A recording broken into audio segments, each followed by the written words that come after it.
like to welcome you to Auburn Christian Tabernacle. We're here with candidate Cory Branham.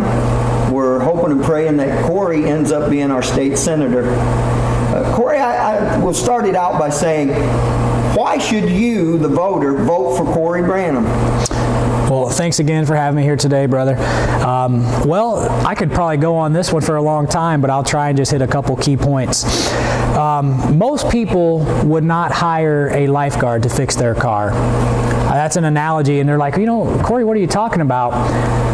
When you look at local politics and national politics, who are people voting for? They're voting for lawyers, they're voting for businessmen and women, which certainly have their place at the table, but I have a unique skill set.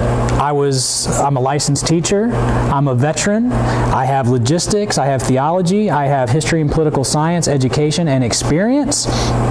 And people always complain, well, what's wrong with education? Well, why would you hire a lawyer to fix education? People say, Cory, what's going on at the VA? You're standing in line down there. And I said, wait, I know what's going on at the VA, but you keep electing or hiring a businessman to fix it.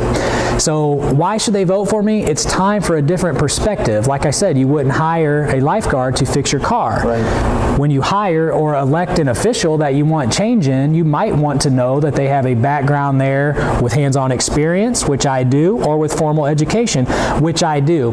So I tell people I'm uniquely qualified through the things that I've done, and it's different. There's 5 candidates in my race, and I'm the only one that is drastically different, both in terms of age, I am a little bit younger, but in terms of my background, I have not paid political dues. I went and actually put my hands on, I put my life on the line, serving our country. I'm working in schools currently, and I'm seeing these things firsthand.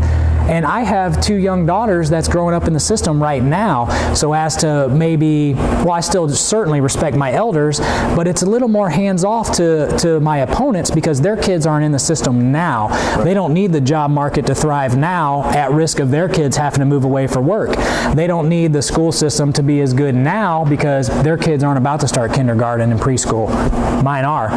So I would say that I'm the clear, different choice with my unique skill set, but also I would say, while certainly every candidate loves the area, it's even taken up a notch for me.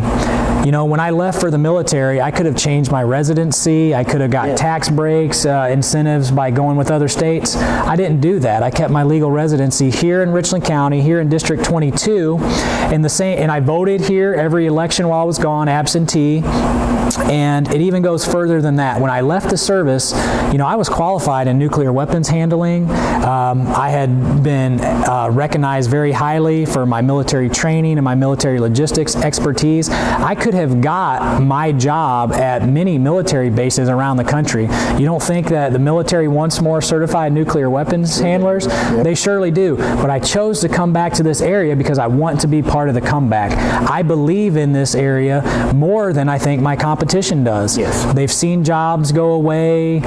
They've seen the opioid epidemic rise. And I sit back and I watch from afar, and now having chose to come back home, and I think that it's time for a new type of leader.